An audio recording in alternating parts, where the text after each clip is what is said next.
Добрый вечер. В эфире информационный выпуск Амши-Шара. Сегодня в программе «Страшнее войны». В Абхазии отмечают День памяти жертв Кавказской войны.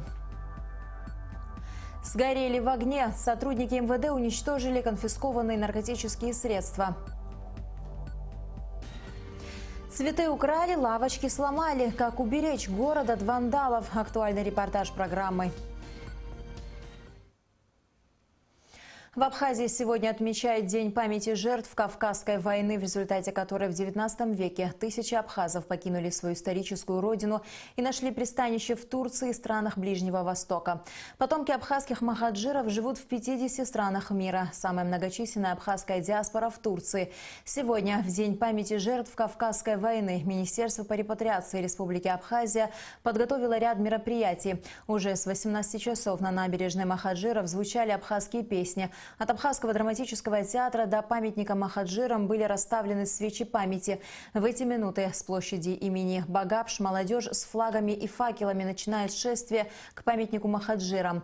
У Абхазского драматического театра к шествию присоединится руководство страны. У памятника махаджирам пройдет церемония возложения цветов. Президент, премьер-министр, спикер Народного собрания, министр по репатриации опустят на воду венки. Затем там же состоится митинг и будет зажжен огонь памяти. Подробнее об этом в нашем следующем выпуске новостей сегодня. Сегодня, в День памяти жертв Кавказской войны, президент Абхазии Рауль Хаджимба выступил с обращением к абхазским диаспорам за рубежом. У нас с вами одна родина, и потому строительство независимого государства с сильной экономикой, человеческим потенциалом, с богатой культурой, национальной идеей – наша с вами задача, наш святой долг. Наше государство и впредь будет создавать все условия для возвращения на историческую родину, на родину ваших отцов и дедов. Отмечается, в частности, в обращении президента Рауля Хаджимба. В День памяти жертв Кавказской войны в Гудауте состоялось торжественное открытие памятника махаджирам. Турецкий линейный корабль «Махамудия», воссозданный авторами мемориала из бетона, яркий символ трагедии абхазского народа, пережитой в XIX веке. На таких кораблях и уезжали махаджиры навстречу неизвестности.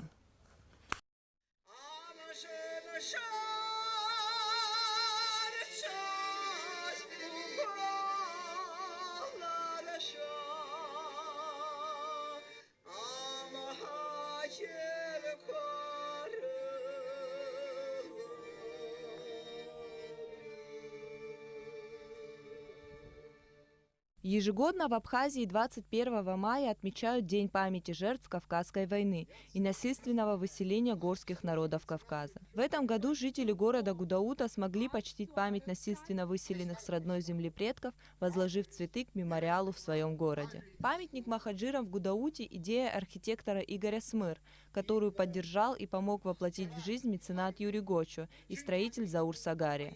По задумке автора мемориала, скульптура крупнейшего турецкого корабля того времени Махамудии – символ трагедии, пережитой абхазскими махаджирами. Это один из кораблей, который подошел к этому берегу названием Махамудия. На левом борту этого корабля, в районе якоря, значит, название это висит. Наш корабль весит где-то 250-270 тонн. 1,5 года длилось строительство. Но трудностей как такового не было, потому что все остальное соответствовало духу настоящего времени.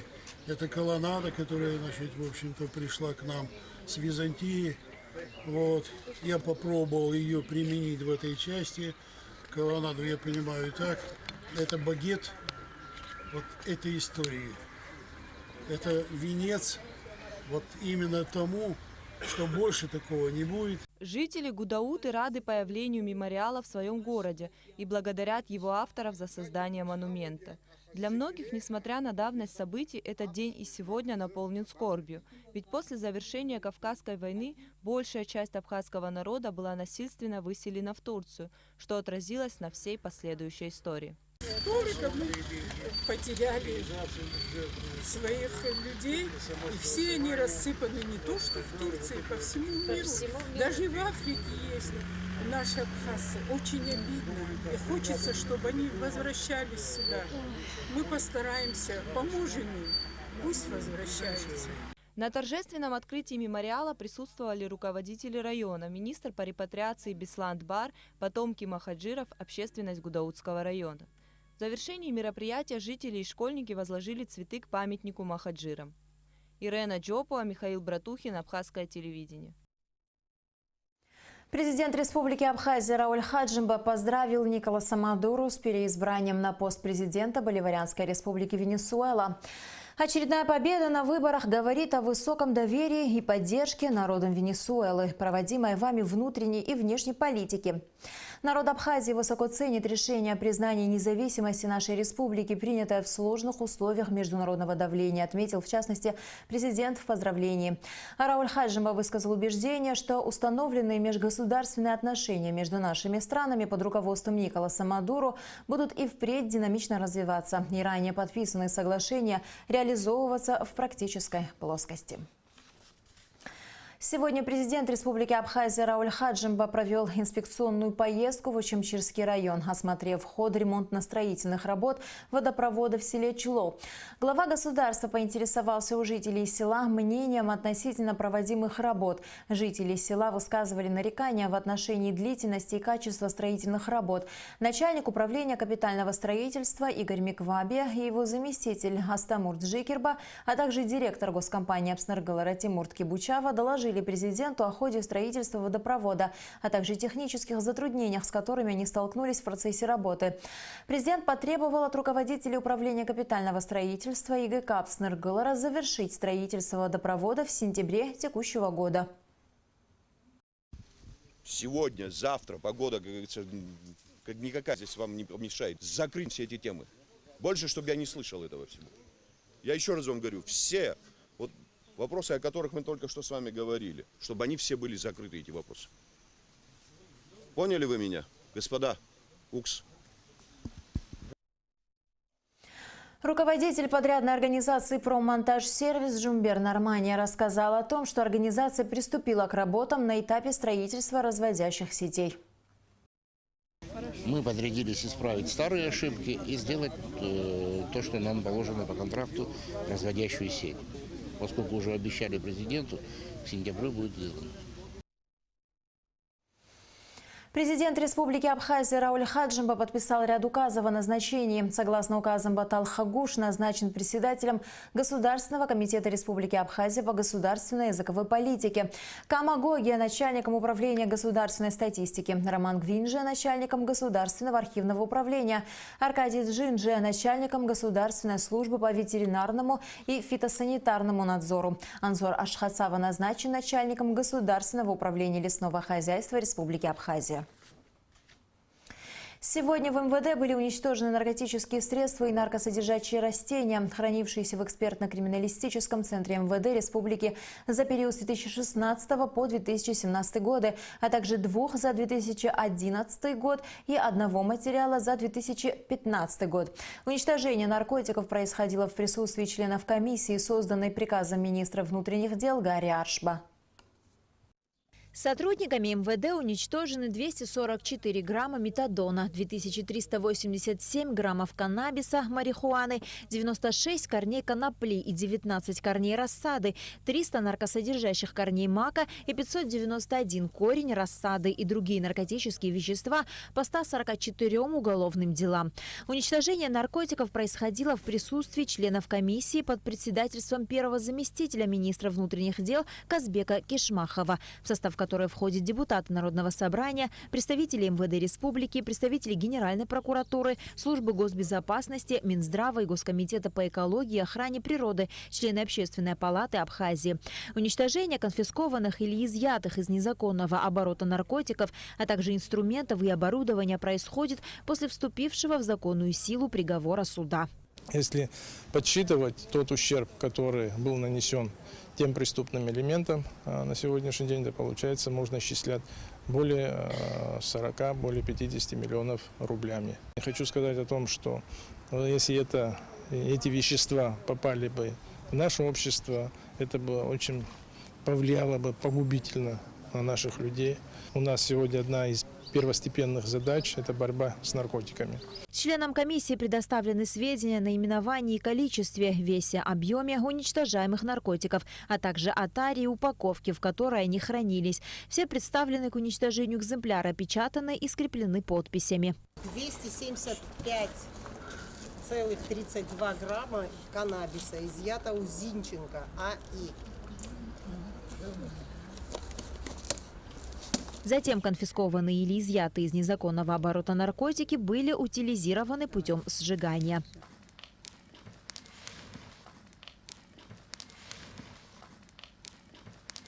Члены комиссии утверждают, что подобные мероприятия очень показательны. Решили, чтобы это было все официально показано по телевидению, и чтобы не было никаких нареканий со стороны, куда делось, почему и зачем. Все, вот судебное решение принято, фамилии назвали, показали вещество наркотическое и идет процесс сжигания. Если говорить о денежном эквиваленте изъятых из незаконного оборота наркотических средств, это не 1,1 миллиона рублей. За последние 3 года по основным видам наркотических веществ и наркосодержащих растений уничтожено 1 килограмм 194 грамма метадона, более 10 килограмм каннабиса, марихуаны, сотни корней конопли и более 3000 наркосодержащих растений мака. Сегодня в кабинете министров Абхазии с почетом проводили на заслуженный отдых бухгалтера Фирузу Чекирьян, которая проработала здесь более 45 лет. Весь коллектив во главе с премьер-министром Геннадием Гагулия собрался в зале заседаний, чтобы высказать ей слова благодарности за многолетний труд и пожелать здоровья и долгих лет жизни. Начав трудовой стаж в 1958 году с Сухумской галантерейной фабрики, в 1973 году она уже главный бухгалтер Совета министров АССР. В этой же должности с 1995 по 2016 годы Фируза Чекирьян работала в кабинете министров Абхазии. Последние 2 года, несмотря на преклонный возраст, она продолжала трудиться обычным бухгалтером, помогая молодым специалистам. Я уже неоднократно с ней встречаюсь на трудовом пути, и у нас так уже определенные отношения, и даже и печально, что она уходит. Печально, когда человек воспитанный, знаете, в советском коллективе, вы меня простите, но советский коллектив немножко был более тяжелее, чем наши сегодня коллективы. И она одна из тех, которые своим трудом, своим отношением к труду всегда доказывала, как нужно работать, что нужно делать. Дай Бог еще раз здоровья. По инициативе председателя Всемирного Абхазо-Абазинского конгресса Мусы Экзекова в Абхазии будут созданы 3 новых совета – молодежный, женский и старейшин. Они будут направлены на решение культурных, социальных и экономических проблем населения республики. Эту идею обсуждали накануне в Сухуме. Деятельность Советов молодежи, женщин и старейшин Абхазии будет направлена на решение культурных, социальных и экономических проблем населения республики. Об этом на встрече с представителями общественности в Сухуме заявил известный меценат, председатель Всемирного Абхазо-Абазинского конгресса Муса Экзеков. Всемирный конгресс будет иметь серьезный офис в Санкт-Петербурге. Здесь вот в Сухуме тоже будет представлен план работы ВАК по Республике Абхазия. Разработка и утверждение органов Всемирного конгресса. Это старейшины, женщины, молодежь. Как раз мы сегодня об этом будем говорить. Разработка и утверждение анкеты опросов, 3 интервьюеров. Далее проведение опроса, обратная связь с населением, разработка и утверждение направлений ВАК, программы развития по каждому населенному пункту Абхазии. Как отметил Муса Экзеков, чтобы эта программа эффективно работала, необходимо провести опрос, создать в каждом населенном пункте советы активной молодежи, женщин и взрослых мужчин. Примером успешной реализации подобных проектов является Карачаево-Черкесская республика, которую в мае с визитом посетила абхазская делегация. Школа, дома культуры, парки и многие другие объекты появились в КЧР исключительно при помощи подобных программ. Таких школ, таких, так сказать, спортивных объектов, домов культуры, так сказать, я не видел даже в более богатых регионах. То есть это говорит о чем? О том, что, в принципе, совершенно реально вот этот вот общественное движение, этот общественный подъем, если люди действительно заинтересованы, если у них, так сказать, эта энергия есть внутренняя, да, которую надо только немножечко разбудить. Муса Экзеков также подчеркнул, что большие надежды он возлагает на представительниц прекрасного пола Абхазии, ведь зачастую именно они являются движущей силой успеха любого дела. Поэтому первым из 3 запланированных советов собираются организовать именно женские. Участницы встречи, в свою очередь, выразили благодарность за оказанное доверие и готовность приступить к делу как можно скорее. Я со своей стороны, конечно, готова и очень хотела, прям жажду, когда мы это все начнем делать. Ваши цели и задачи, они очень четкие, они очень понятные. Как добиваться поставленных задач, в принципе, нам всем понятно. Новый для Абхазии проект вызвал большой интерес со стороны общественности. Было принято решение встретиться вновь через неделю в более широком составе и выбрать людей, которые возглавят советы. В преддверии курортного сезона по распоряжению главы столичной администрации Адгура Харазия меньше месяца назад в Сухуми началась первая посадка однолетних цветов. Но эта красота недолго радовала горожан. 50 саженцев вырвано с корнем из вазонов и клумб. Несколько лавочек в парке Славы сломаны. Как уберечь город от вандалов? Об этом наш следующий сюжет. После общегородского субботника, проведенного столичной администрацией, около 11 тысяч петуний разных цветов были высажены на набережной в скверике у Абхазского государственного драматического театра имени Самсона Чанба. Цветы ежегодно радуют своей красотой жителей и гостей столицы вплоть до октября. Но спустя несколько недель после посадки саженцы в парке стали пропадать. Их просто выдергивают с корнями и уносят. Иначе как вандалами тех, кто это сделал, не назовешь. Были высажены также по набережной в этом году цветы. 11 тысяч саженцев. Были случаи, когда воровали цветы, около 50 корней, выкапывая их вместе с корнями. Столица находится на полном самофинансировании. 24 миллиона рублей – это сумма, которая выделяется ежегодно на облагораживание города. Со слов коммунальщиков, эти средства недостаточны, чтобы проводить все необходимые мероприятия по посадке новых деревьев, установке урн и лавочек. Помимо того, что исчезают цветы, так еще и непонятно куда девается значительное число парковых скамеек. В год больше 100 лавочек просто исчезает. Лавочек по городу установлено по паркам и скверам и по набережной более 300 штук. В некоторых случаях, что лавочек не хватает, приходится заново доставлять новые лавочки. Вместо украденных цветов будут посажены новые. Цветы также будут посажены в районе Красного моста. Впереди еще много работы по совершенствованию ландшафтно-архитектурного комплекса, оздоровлению и восстановлению уникальной флоры парков для обеспечения комфортного отдыха жителей и гостей столицы. Просьба, конечно же, огромная к жителям города. Более бережно относиться к имуществу города, так как все эти работы, естественно, требуют определенных затрат, и чем больше имущества будет приведено в негодность, тем больше придется затратить городу средств для того, чтобы привести его обратно в нужный вид. До начала курортного сезона осталось совсем немного, и остается надеяться, что к тем, кто наносит урон красоте города, придет наконец понимание того, что Сухум – это столица нашей Родины, наше лицо, гордость. В конце концов, надо просто любить свой родной город, чтобы относиться к нему бережно. Рената Шакая, Стамур Гожба, Абхазское телевидение. И в завершении выпуска о погоде. По сообщению Гидрометцентра, завтра в Абхазии ожидается переменная облачность, преимущественно без осадков. Температура воздуха ночью 14-19, днем 22-27 градусов. Температура морской воды 18 градусов.